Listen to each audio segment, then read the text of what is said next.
So kay Boss Jordi Reyes, eto na yung video. Ito yung video na gusto mong ipakita ko. So bubuksan to, papakita ko yung video na binuksan ko to. At i-compare natin, pero according to sa comment mo, parang mas lamang pa yung sa iyo, ano? So tingnan natin at kung ano yung mga gagawin ko pa dito sa amplifier na ito.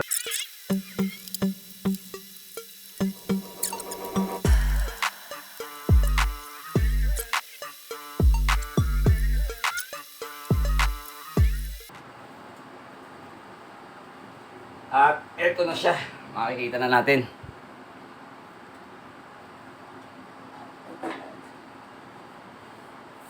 Wow. 3 pairs. Grabe yung kapasito. Laki. 80.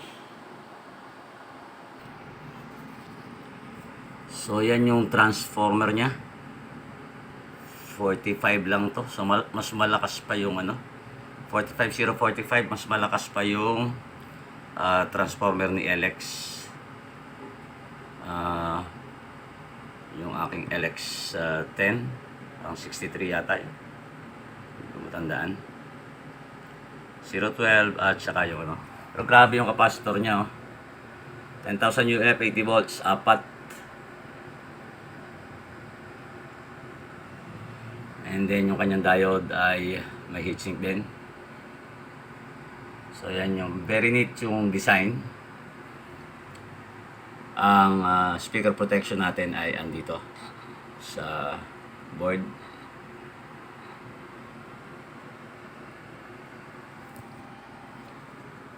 So ano siya? 45045 lang, mga boss.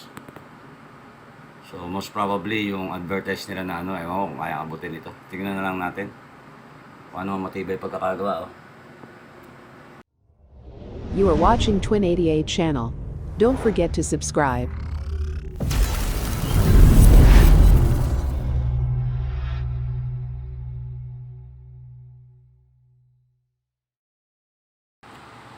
At ito yung napansin ko.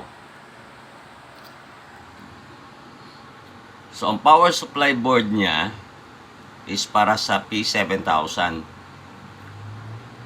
Pero yung board na kasama nito is P2500 na amp.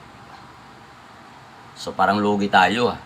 Biniyar natin, malinaw nakalagay P5000S. Pero ang amplifier board niya is P2500 and 3 pairs. So in-expect ko dito parang disappointed na kagad, no?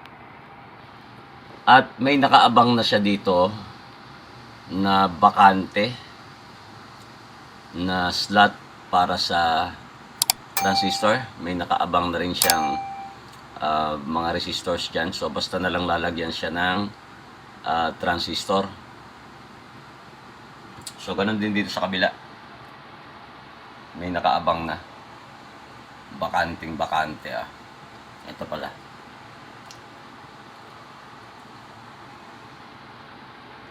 So nung una ko makita yan, dismayado talaga ako. Parang na 1, 2, 3 tayo. Pero pakaganda niyang tumunog. So tiningnan ko doon sa user's manual niya kung hindi ba tayo na 1, 2, 3 nito. At ito yung aking naging obserbasyon. So dito sa manual na kasama niya, andyan lahat para sa 7,000, 5,000, 350 at saka sa 250S. So pare-parehas lang yung manual niya. At hindi ko napakita yung iba. Dito na lang tayo sa point kung saan po siya inobserbahan. Dito. Dito sa block diagram, makikita natin na magkasama yung P7000S at saka P5000S. At yan yung block diagram niya. Sa baba, makikita natin P3500S at saka P250S At ito yung block diagram niya. At ito yung naobserbahan ko. Halos pareho lang yan. Halos pareho lang. So, magkakaiba lang yan sa number of power transistors. So, hindi to schematic diagram, block diagram to. Ang kaibahan niya ay dito lang. Focus natin. Sa protection circuit. Temperature and protect. So, mapapansin nyo yan. Ito ay sa P250S at P350S. P3500S. 2500S at saka 3500S. So, mapapansin nyo dito sa block diagram niya, ang protection circuit niya, dala niya yung dalawang power amplifier circuit. Iisa lang yung nagpo-protect. At sa case naman ng P7000S at P5000S, eto. Dalawang protection circuit ang ginagamit niya. At kung titingnan natin dito sa actual circuit, dalawa talaga. So, nasa isip ko dito, ang board ng P3500S at P7000 pareho, at ang board ng P5000 at P2500S ay isa. So, ang difference nito, number of transistors. So, since may nakita akong slot na ready na para lagyan, itong isa kasi pwede pa nating lagyan. Kaya lang, siguro hindi na yan advisable lagyan dahil doon sa power supply. Kung dadagdagan natin yon, magpapalit tayo nitong transformer. Kasi 45045 lang yan. Kung gagawin nating 4 pairs, baka hindi kayanin ito. So, mapersa.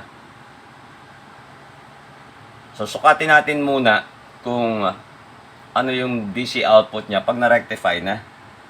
Kung 45 pa rin ba o tumaas, baka naman itong power supply circuit niya mayroong special circuit na nag-amplify ng voltahe, pero wala namang kung nakikita na kahit inductor na pwede magpataas ng voltahe galing dito sa transformer. So, sukatin natin. So, yan. Kita na naman natin. Papower on ko lang.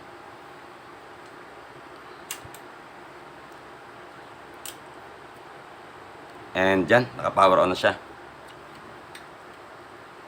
So, ito yung kanyang ground. At ito yung DC output niya, positive.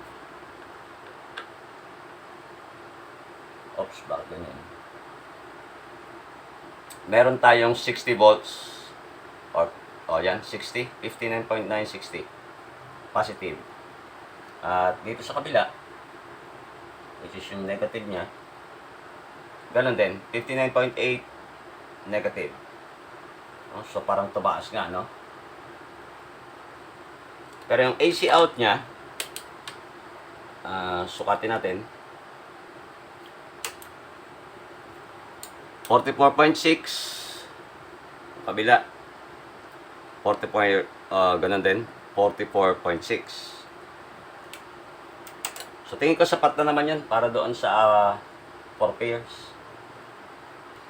So, isa sa mga kailangan natin mga boss kung magdadagdag tayo ng output transistor ay ito. Meron mas magandang brand pero ito kasi ginagamit ko sa CPU ko. Pag naglilinis ako, nire-refresh ko, naglalagay ako dito. So, yan siya. Thermal paste. So, huwag natin kalimitan. Maganda rin yung ganyan, yung kulay puti. Pero ito subuko na eh. Halos paubos na nga. Sa CPU ko siya ginagamit ng computer ko. So, kalasin ko lang yung screw nito sa ilalim para malagay natin pareho. So, ganito mga boss, ano? Ingatan nyo lang magkabaliktad kasi hindi pareho ng transistor yan. So, yung isa nga 5200. So, may label naman yan. tingnan nyo lang kung ano yung dapat nyong ilagay. Huwag nyong babaliktarin kasi isang PNP, isang NPN transistor yan. Kabom tayo niyan pagka nagkabaliktad tayo. No? So, i-mount ko lang yung transistor and hihinanga na rin. Ganun lang yung gagawin ko dyan sa dalawa na yan. 5200. Magkamali tayo. 2SC 5200. Ito, 2SC 5200. Di naman importante na napakaraming thermal paste yung ilagay nyo. Mas maganda lang covered talaga siya. Itong metal part.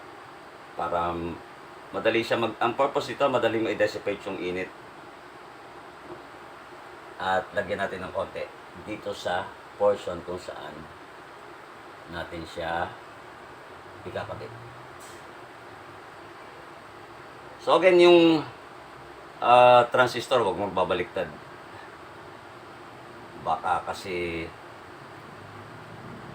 ma-excite tayo, tapos nabaliktad natin yung transistor, patay tayo.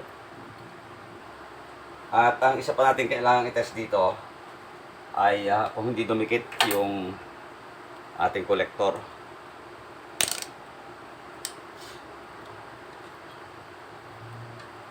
So dito, dapat hindi didikit dito. At wala naman. No? Kahit saan dyan, wala yan.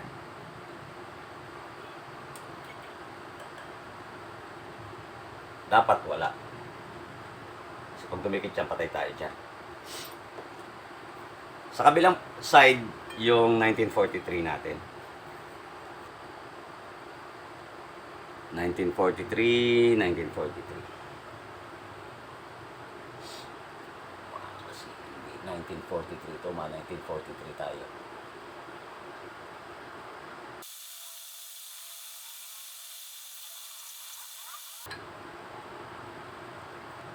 And as usual, testingin natin kung lumapat sa ground yung collector natin.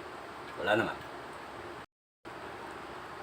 Siya nga pala, habang pinapaint natin yung panghinan, madaming lumalabas na fake na power transistors na ganito. So maraming lumalabas na fake nito. No? So isa sa way ay magnet. So kailangan di siya didikit, especially yung metal part doon sa likod. No? So mahuhulog yan pagka So isa yan sa way para matest nyo kung tunay. At ganun din, syempre testingin din nyo din yung transistor kung okay using multimeter. No? Isa sa tip yun bago nyo ikabit. Kasi okay yung dinagdagan natin, tapos hindi naman okay yung dinagdag natin, madisgrasya yung power amp natin. Medyo kinakalawang na ako sa paghihinan. Tagal-tagal na rin kasi.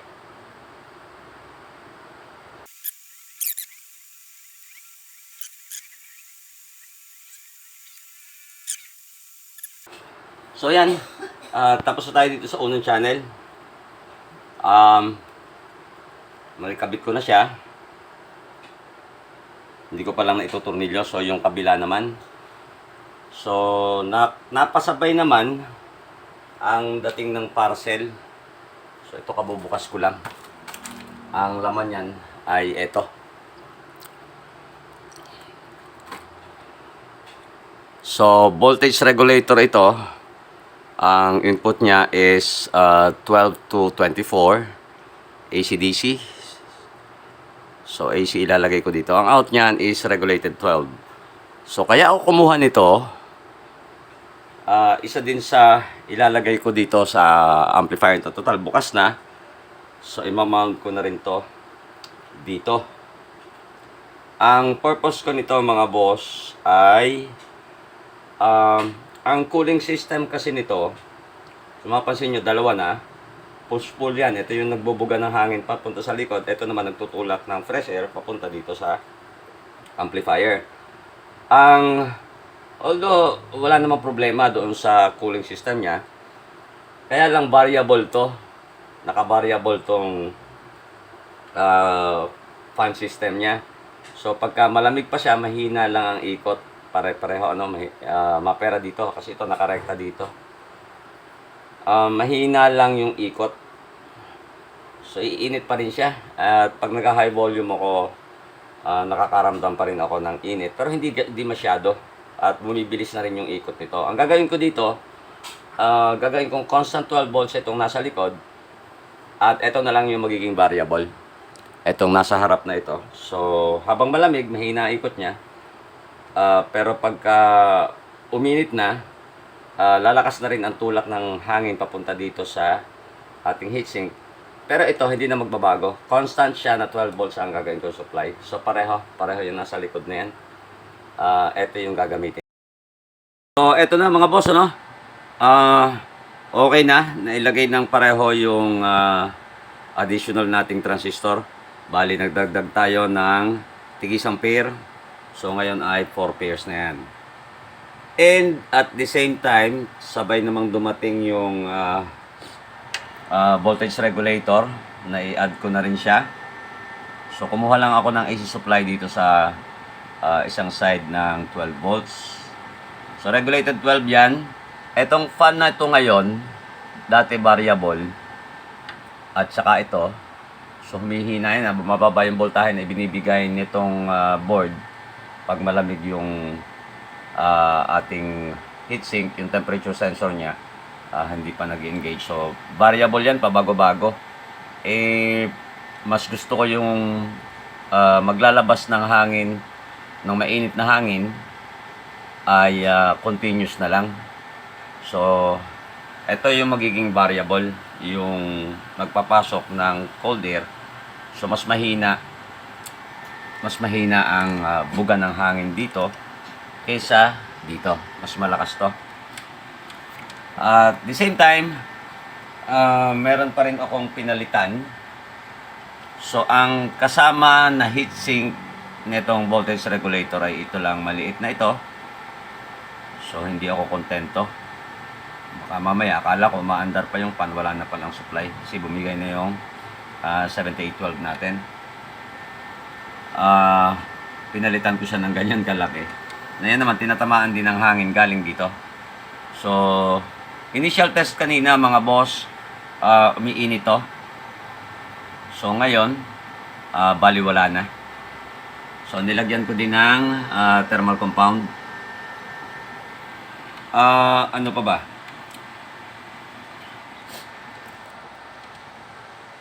So ang advantage itong ginawa ko ay continuous yung draw ng hot air galing sa loob ng amplifier palabas. So, hindi siya humihina. Ganun talaga yung kanyang pag-draw ng hot air. At kung sakaling iinit to ating heatsink, mag-full blast tong isang fan na to. Itong bali dalawang fan na to per channel. Tig-isa per channel. So, mag-full blast siya at mas lalakas yung pasok noong cold air papasok. Pero ganun pa rin yung paglabas ng hangin. Continuous pa rin doon sa likod. So, binaliktad ko nga pala yan dati paharap yan eh. So, na-testing ko na to kanina. Initial test. At ramdam na ramdam mo yung naging increase doon sa power ng amplifier. So, wala na akong plano. Ewan ko din lang. Nalagyan pa ito. Meron pa kasing isang, actually kulang na lang ako ng bali 4 na resistor per channel. So isang 1K, nakalagay naman dyan, isang 1K at saka isang 10 ohms. So ito 1K at saka yung 10 ohms. Meron na ako noong wire wound na ganun, 0.33 ohms. So takpan ko lang ito at sound check tayo. So ayan, nakakabit na ulit yung aking amplifier at mapapansin niyo ang may volume lang natin ay left channel. So usually kasi pagka power amp ang ginagamit ko ay naka-bridge yan. So ito yung magdadrive ng ating mid-high Ang nakakabit ito, may unboxing video ako nito, hindi ko pa lang na-upload, ano, itong equalizer na to. So yan, nakakabit ngayon, ikaw lang natin. Ayan, okay. So yan yung gamit ko equalizer at ito yung bass enhancer, DIY bass enhancer na gamit ko din. Ito yung crossover natin, so two-way. Sound check na doon sa pagkakalagay ko ng another pair ng power transistor. By the way, ang gamit natin diyan ngayon ay ito. So ang nasa loob diyan ngayon ay JBL na 4 ohms, max power 1.2. Tapos yon yung jackhammer na 890, GH890, dalawa yan. Ayan yung isa. So yan lang, tatlong yan ang gagamitin natin. Siyempre, play tayo ng music. By the way, dumaan pa ng mixer yan, ano? So, hindi direct ang feed from laptop. Nasa setup na yan. So, play lang tayo ng music. As usual, battle mix. Dahil baka ma-copyright tayo.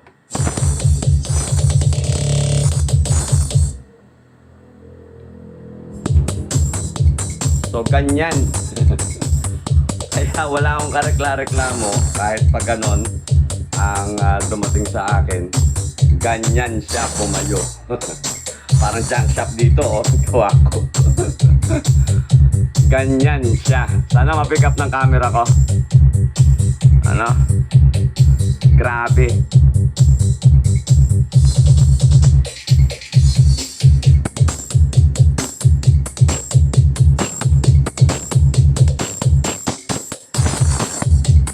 So naka-bridge bolt yan mga boss. Bridge.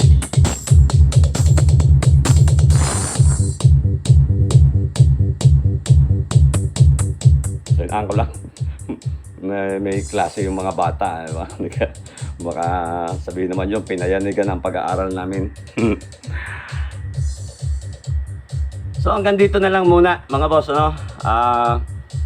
Meron pa akong gagawing modification dito sa amplifier na ito. So sa susunod na lang yon. May couple of videos pa ako na i-upload. Yung pagkaka-repair ko nung nasunog na tweeter, dalawa. Dahil doon sa last video ko na ginamit itong sound setup ko sa labas, nasunugan tayo ng dalawang voice coil. Yung advertise sa kanya noong binili ko is 700 watts daw. Ayan. Ayan ang nangyari. So, i-edit ko lang din yung video tungkol dyan at isi-share ko sa inyo. So, ang ginamit kong voice coil doon ay Broadway. So, isi-share ko sa inyo pati yung link kung saan ko binili. Ano? So, hanggang dyan na lang muna. Enjoy natin yung upcoming weekend. So Friday ngayon. Stay safe lang po lagi. At salamat po doon sa mga nag-subscribe. Sa mga hindi pa nagsasubscribe, subscribe lang po. At dire-diretso naman ang ating upload. Medyo mabagal lang ngayon, pasensya na kayo. So keep safe.